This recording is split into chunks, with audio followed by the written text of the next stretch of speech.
Permisi Pak, izin Baik, masuk. silakan masuk. Baik Pak, Oke, terima selamat kasih. datang, Reva. Silakan duduk. Baik Pak.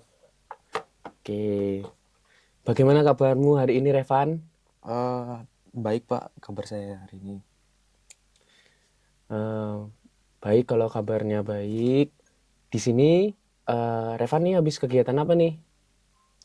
Habis kegiatan ini sih Pak, dari sama teman-teman gitu. Oh, bersama teman-teman gitu ya. Iya. Oke, kalau boleh Bapak tahu perasaan Revan saat datang di dalam ruangan ini seperti apa? Eh, saya agak gugup sih Pak, dan ya sebenarnya gugup. Wajar kok kalau kamu merasa gugup. Yang penting kamu tahu di sini tuh kamu bebas untuk jadi dirimu sendiri. Dan semua yang kamu ceritakan di sini bersifat rahasia. Saya nggak akan menyampaikan apapun ke siapapun nih tanpa persetujuan dari kamu. Pokoknya di sini kamu bebas untuk mengutarakan apa yang menjadi permasalahanmu, apa yang menjadi yang kamu pikirkan, yang kamu rasakan, ya. Oke, Jangan menutup dirimu nih di sini gitu. oke, Baik. oke, baik Pak, saya agak lega mendengar itu. Ya, tidak perlu terburu-buru juga. Bapak di sini tuh ya untuk menemani dan mendengari kamu gitu. Jadi kapanpun Revan siap untuk mulai cerita, Bapak siap untuk mendengarkannya. Oke, baik Pak. Baik, Revan. Sekarang Bapak ingin mendengarkan nih lebih banyak tentang apa yang kamu rasakan sehari-hari. Bisa kamu ceritakan seperti apa keseharianmu, terutama yang membuatmu merasa berat nih belakangan ini. Oke, jadi begini Pak. Biasanya saya bangun pagi, berangkat sekolah, pulang ngerjain tugas, terus tidur. Begitu terus tiap hari begitu Pak. Gak ada yang bikin saya semangat. Semuanya itu cuma jalan aja begitu. Kamu merasa nih menjalani keseharianmu nih seperti template gitu ya, kayak ya itu-itu saja. Terus tanpa memiliki arah yang jelas. Benarkah begitu? Ya Pak, benar. Kadang saya mikir, buat apa sih semua ini? Saya ngerjain tugas dapat nilai bagus. Ya udah, tapi nggak pernah bikin saya merasa bangga atau senang begitu, Pak. Seolah-olah semua yang kamu capai, semua yang kamu kerjakan tidak pernah benar-benar bermakna gitu, tidak ada maknanya, seperti itu. Iya, Pak. Dan saya juga nggak bisa cerita ke siapa-siapa. Teman-teman saya ya cuma basa-basi di rumah, malah lebih susah lagi, Pak. Kalau boleh saya tahu, apa yang membuatmu sulit untuk bercerita di rumah? eh saya itu jarang pulang, Pak. Kalaupun pulang, biasanya udah capek, langsung tidur. Sedangkan ibu saya ya begitu, Pak. Eh, Perfeksionisnya, kalau nilai saya turun dikit aja, langsung dibandingin sama anak tetangga, Pak. Jadi kamu merasa bahwasannya nih, rumah bukan tempat untuk merasa diterima ya? Kalau kamu ini merasa juga kayak nggak dihargai ya? Bahkan ketika kamu hanya ingin dihargai, kamu itu harus sempurna. Benarkah begitu? Iya, Pak. Saya nggak pernah dengar ibu bilang itu. Kamu hebat, nak. Kalau saya ranking satu. Jawabannya memang seharusnya begitu. Itu pastinya sangat berat ya Revan ya. Apalagi kamu sudah sekuat tenaga nih untuk melakukan segala hal yang telah orang tuamu ingini seperti itu. Dan akan tetapi dari kedua orang tuamu itu merasa kayak kurang cukup gitu ya. Tepat banget, Pak. Saya capek banget, tapi nggak bisa berhenti. Kayak saya hidup buat memenuhi ekspektasi, bukan buat diri saya sendiri, Pak. Hal seperti itu membuat kamu merasa sendiri ya. Iya, Pak, sendiri. Meski di tengah orang banyak, saya nggak ngerti lagi. Saya ini siapa, Pak? Revan, tadi kamu sempat bilang nih, nggak tahu lagi siapa dirimu. Kalau boleh saya bertanya, jika kamu membayangkan nih, diri kamu, Revan, yang asli, yang tanpa beban dan ekspektasi dari siapapun. Seperti apa sih diri Revan itu? Saya nggak tahu, Pak. Mungkin saya suka baca, saya suka nulis, saya suka diam-diam ngamatin orang di sekitar. Tapi saya juga pengen bisa ketawa lepas, bisa punya teman yang ngerti saya begitu, Pak. Oke. Kedengarannya Revan yang asli itu adalah sosok yang peka, penuh imajinasi, dan punya keinginan untuk terhubung, untuk menjalin suatu relasi yang baik dengan orang lain secara tulus ya. Iya, Pak, tapi dia nggak pernah muncul. Saya sembunyikan jauh-jauh karena takut kalau saya jadi diri saya yang sebenarnya orang-orang nggak bakal terima, Pak. Itu pasti perasaan yang sangat sakit dan sangat mendalam ya Revan. Takut ditolak kalau kamu berhenti jadi sempurna. Iya, Pak, takut dianggap aneh, takut dicap lemah. Saya bahkan nggak tahu apa saya berhak untuk jadi diri sendiri. Revan, setiap orang berhak untuk jadi dirinya sendiri. Termasuk kamu nih. Nah, rasa takutmu itu adalah hal yang wajar. Akan tetapi nih, kamu tidak harus selamanya tunduk kepadanya. Tidak selamanya nih, kamu harus takut kepada hal tersebut. Begitu ya. Saya ingin sekali saja, Pak, bisa pulang, bisa bilang ke orang tua saya capek, tapi saya nggak pernah bisa. Apa yang kamu bayangkan akan terjadi jika kamu benar-benar bilang kalau kamu itu capek itu? Mereka bakal kecewa sih, Pak. Ibu pasti bilang saya lemah, dan saya nggak kuat denger itu. Jadi saya lebih memilih diam, Pak. Kamu sangat menjaga mereka ya, kayak nggak mau nih sampai orang tuamu sampai terucap seperti itu. Bahkan dengan mengorbankan perasaanmu sendiri ya. Saya pikir itu tugas saya sebagai anak sulung, Pak. Harus kuat, harus tahan, harus bisa, dan kalau saya yang tumbang siapa lagi? Karena hal itu, kamu tidak pernah nih memberi ruang untuk dirimu sendiri. Di mana dirimu itu memiliki ruang untuk rapuh ya. Iya, Pak, kadang saya iri melihat teman yang bisa curhat ke orang tuanya, bisa nangis dan dipeluk. Saya nggak pernah ngerasain itu, Pak. Sepertinya kamu kurang untuk kasih sayang dari orang tuamu ya. Tapi tidak tahu harus kemana nih untuk mencari kasih sayang tersebut ya. Iya, Pak, saya jadi terbiasa menutup semuanya. Saya saya bisa ngobrol sama orang tapi nggak pernah benar-benar buka diri. Apakah kamu merasa bahwa dirimu itu asing? Iya, Pak, saya kadang lihat kaca dan nanya ke diri sendiri, siapa sih kamu? Apa kamu beneran hidup atau cuma jalanin peran saja? Kalimat yang kamu ucapkan itu cukup dalam ya Revan. Seperti seorang aktor ya, yang dimana dia terus memainkan perannya yang bukan dirinya sendiri. Dia tidak bisa menjadi dirinya sendiri. Seperti itu ya. Iya, Pak, dan itu capek banget. Saya bisa tersenyum tapi dalam hati saya ngerasa hidup hampa. Kalau kamu boleh bebas nih, tanpa terikat yang tadi, tanpa takut dihakimi, apa yang ingin kamu lakukan, Revan? Saya ingin berhenti sejenak, pergi ke tempat tenang, baca buku, Hmm. menulis, atau sekedar duduk sambil melihat langit, tanpa ada yang nuntut, tanpa harus jadi siapa-siapa begitu, Pak. Kedengarannya Revan itu bukan pelarian ya, tapi keinginan untuk bertemu kembali dengan dirimu yang sesungguhnya, mengenal dirimu seperti apa dirimu gitu ya. Iya, Pak, saya pengen kenal sama diri saya, bukan cuma angka di rapor atau status anak pertama. Kalau kamu bisa menulis surat untuk dirimu sendiri nih, untuk Revan kecil, kamu mau bilang apa ke Revan kecil itu?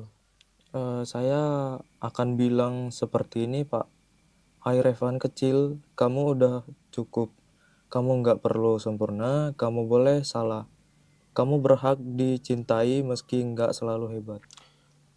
Kata-kata yang ada di surat itu sangat tulus dan sangat menyentuh sekali Revan.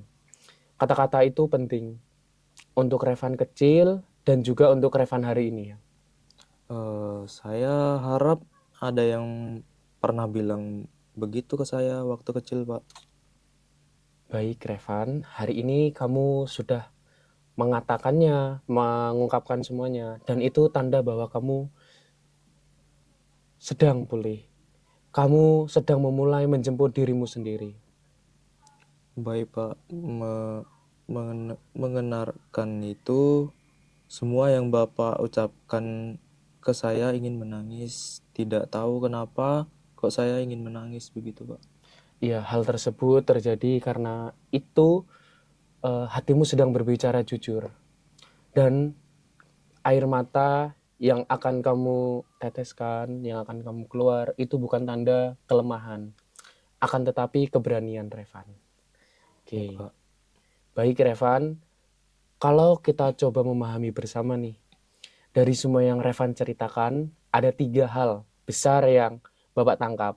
Yang pertama, tekanan dari keluarga untuk selalu sempurna. Ya.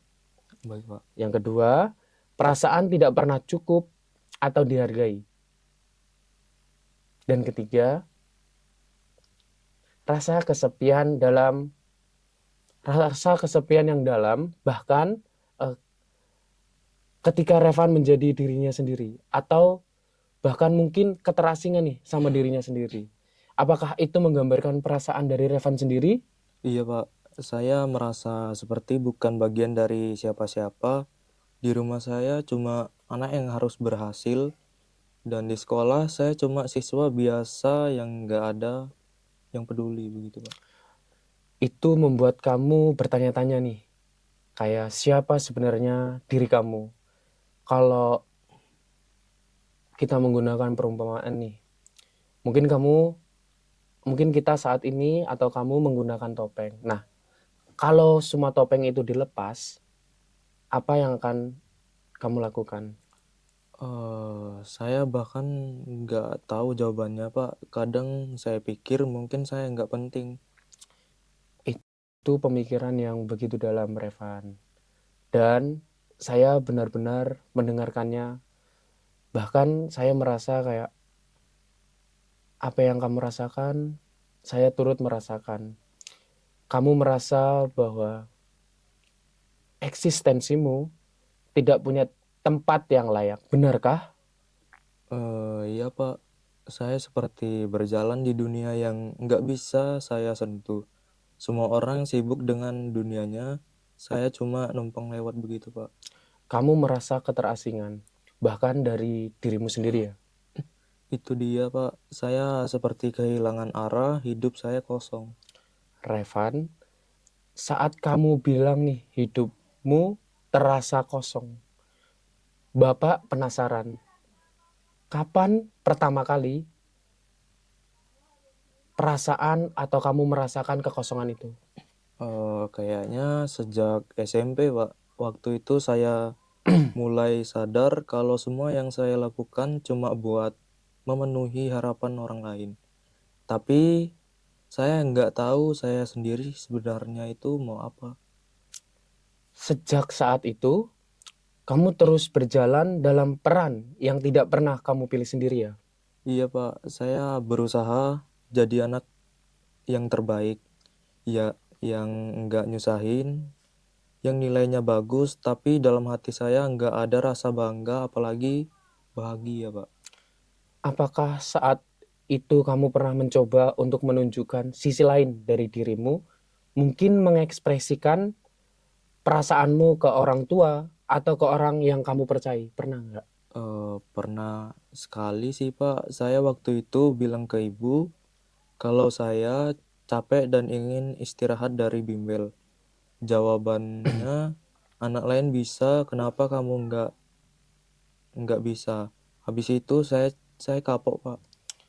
Berarti dari tanggapan orang tuamu yang tadi telah kamu sebutkan, itu jadi kamu menyimpan semuanya sendiri gitu ya? Iya, Pak.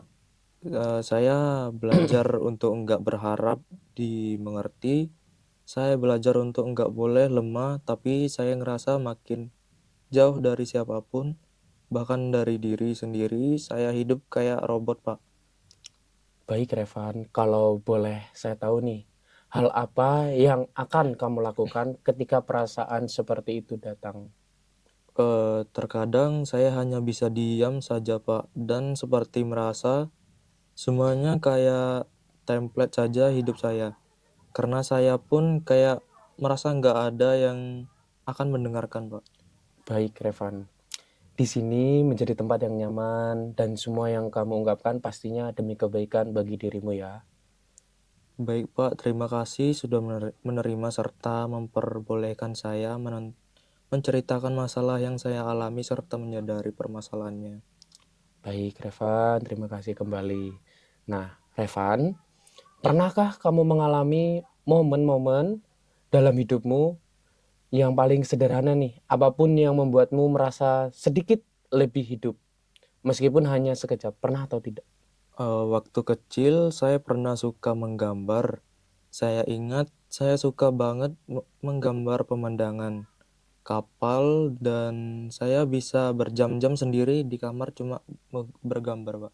Nah, setelah kamu menggambar itu sampai berjam-jam, nah, apa yang kamu rasakan saat menggambar waktu itu?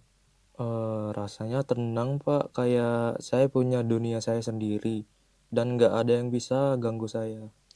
Itu pengalaman yang sangat penting ya, Revan. Gambaranmu itu sendiri seperti dunia tempatmu untuk mengungkapkan atau menjadi dirimu sendiri tanpa tekanan, tanpa tuntutan. Nah, apakah kamu masih menggambar sekarang? Kalau Bapak bertanya dan boleh dijawab oleh Revan. Enggak sih, Pak, saya berhenti waktu mulai sibuk belajar di SMP. Ibu bilang itu buang-buang waktu, Pak. Jadi, ketika kamu berhenti menggambar nih, kamu seperti melepaskan satu bagian penting dari dirimu. Apakah benar yang saya katakan? Iya, Pak, saya baru sadar sekarang. Oke, Revan, dunia di dalam gambar itu mungkin adalah jendela kecil menuju makna yang kamu cari. Bukan tentang gambar itu sendiri, tapi tentang kehadiran. Nah, kebebasan dan ekspresi dirimu yang asli. Bagaimana jika bagian itu kamu beri ruang lagi? Saya takut, Pak, kalau saya kembali menggambar, saya malah dianggap aneh atau nggak berguna, Pak. Itu pemikiran yang wajar ya ketika orang lain mengatakan kayak aneh atau enggak berguna gitu. Tapi, Revan, hidup bukan hanya tentang memenuhi ekspektasi orang lain. Hidup adalah tentang menjadi Revan yang utuh. Dan dengan menggambar nih, Revan sedang merawat bagian dari diri Revan sendiri. Selama ini kan Revan tertutup nih oleh tekanan. Mungkin itu bisa jadi awal ya, Pak. Iya, makanya itu Revan, hidup bukan sesuatu yang langsung besar. Kadang ia hadir lewat hal kecil, seperti selembar kertas dan pensil. Nah, karena dari situlah kamu merasa hidup, merasa hadir, dan merasa tidak sendirian di dalam dunia yang kamu ciptakan, Revan. Eh, saya belum pernah mikir kalau hal sederhana itu bisa berarti, Pak. Tapi sekarang saya mulai ngerti maksud Bapak.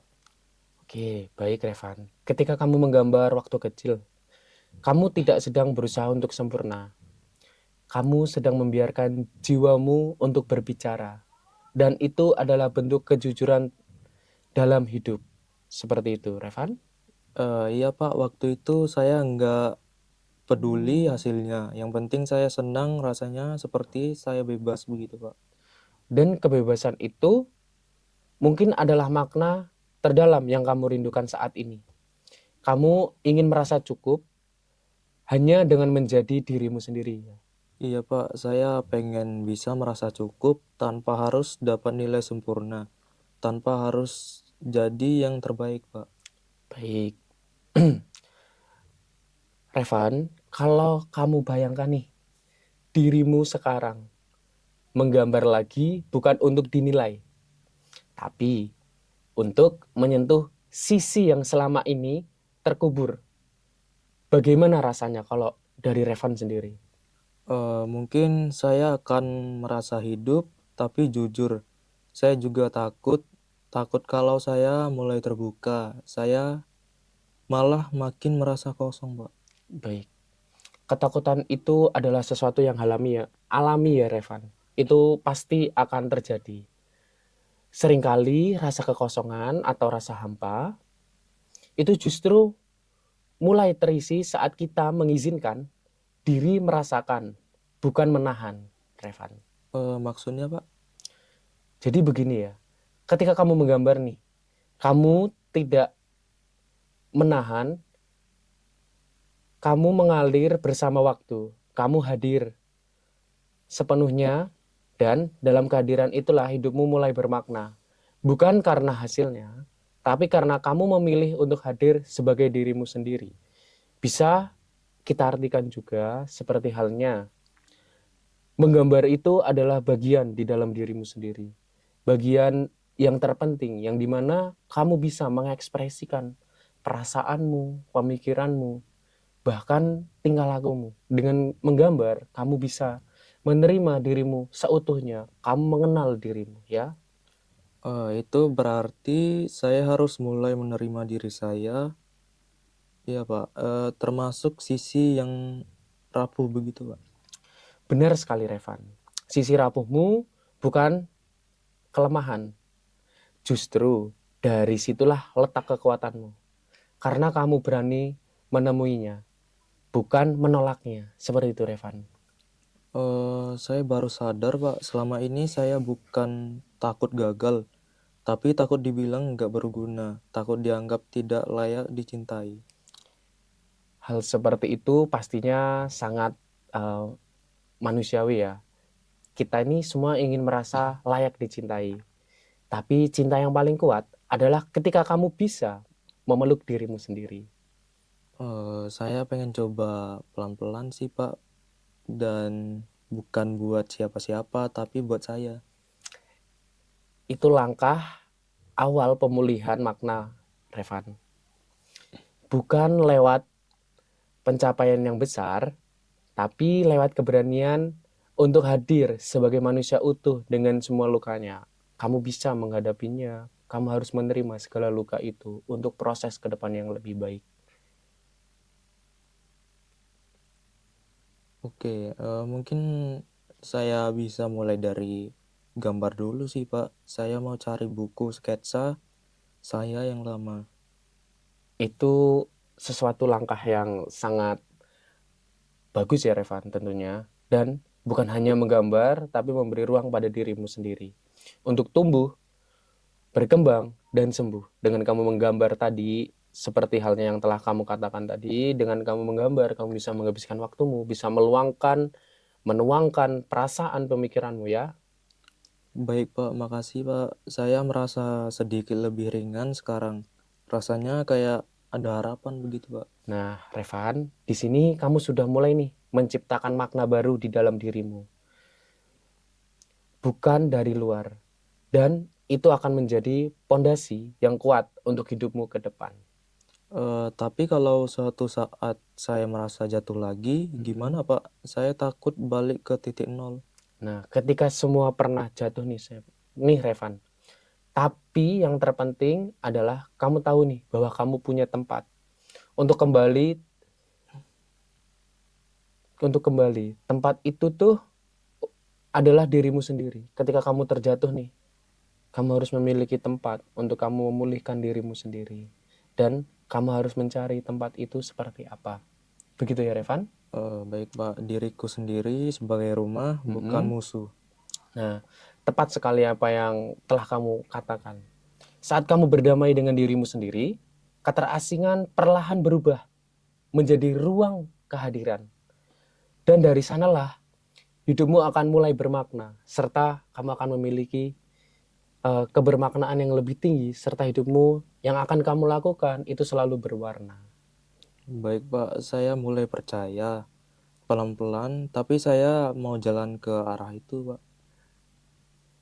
Tidak apa-apa ketika kamu ingin berjalan pelan-pelan. Saya akan berjalan bersamamu sejauh kamu butuh saya, Revan. Kamu tidak sendiri lagi dalam perjalanan ini ya. Baik Pak, saya sekarang mulai lebih baik dan saya sudah merasa lebih menemukan jati diri saya Pak. Baik, Revan. Setelah kita melalui nih perjalanan yang panjang di hari ini, tekanan keluarga sampai menemukan kembali bagian dirimu yang sempat hilang. Bapak ingin tahu nih, apa yang kamu rasakan saat ini? Saya ngerasa lebih ringan Pak, kayak beban yang selama itu saya pendam sendiri. Akhirnya bisa saya taruh di luar. Saya merasa lebih jujur sama diri saya sendiri sekarang Pak. Nah, itu perasaan yang sangat penting ya, Revan. Saat seseorang mulai jujur pada dirinya, disitulah langkah baru bisa dimulai. Kalau kamu lihat ke belakang nih, ke awal sesi tadi, menurutmu hal yang paling berkesan tuh apa ya? Mungkin waktu saya ngomong soal gambar, saya nggak nyangka hal kecil itu ternyata punya makna besar buat saya, Pak. Kayak saya ketemu lagi bagian diri saya yang lama banget hilang. Nah, bagian itu bukan sekedar hobi, akan tetapi seperti ruang yang ada pada dirimu. Ya, kita bisa mengatakan sebagai ruangan untuk pelindung bagi diri kita sendiri ketika kita merasa tersakiti. Tempat kamu merasa diterima, damai, bahkan menjadi dirimu sendiri tanpa topeng, tanpa rekayasa, tanpa seperti aktor tadi yang telah kita katakan. Iya, Pak, saya sadar selama itu saya hidup buat orang lain, buat jadi anak yang sempurna, siswa teladan, contoh buat adik-adik saya, Pak. Tapi saya sendiri kosong. Dan hari ini saya mulai ngerti pentingnya isi ruang kosong ini. Kamu sudah berani melihat ke dalam, Revan, dan dari sana kamu menemukan bahwa dirimu lebih dari cukup. Sekarang, sebagai penutup nih, Bapak ingin Revan yang merangkum sendiri perjalanan hari ini dengan kata-kata Revan sendiri. Baik Pak, saya akan mencoba itu. Baik, silahkan Revan. Mungkin saya akan cerita sedikit Pak. Hari ini saya datang sebagai Revan yang penuh tekanan. Anak yang merasa nggak pernah cukup, yang merasa harus sempurna demi diakui. Di sekolah saya nggak dikenal, di rumah saya dinilai dari prestasi. Saya ngerasa sendirian, kosong, bahkan kadang nggak ngerti siapa saya sebenarnya. Tapi lewat sesi ini saya belajar untuk berhenti sejenak. Saya belajar menengok ke dalam ke masa kecil saya, ke perasaan saya yang lama saya kubur. Saya temukan bahwa ada sisi saya yang butuh didengarkan, sisi yang suka menggambar, yang tenang, yang bebas. Dan hari ini saya sadar saya bukan mesin pencetak nilai. Saya adalah manusia dan manusia boleh lelah, boleh nggak sempurna, boleh salah.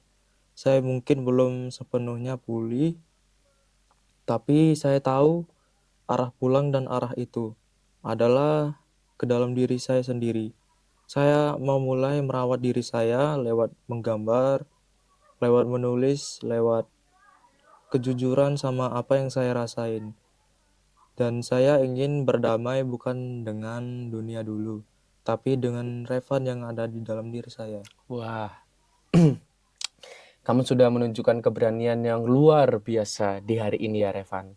Dan saya percaya nih, Revan yang baru, yang ini, yang memulai memahami dan menerima dirinya, akan terus bertumbuh, dengan cara yang bermakna. Sampai kapanpun, Revan, ruangan ini akan selalu ada untukmu. Baik, Pak. Baik, Revan, sesi konseling pada hari ini sudah selesai.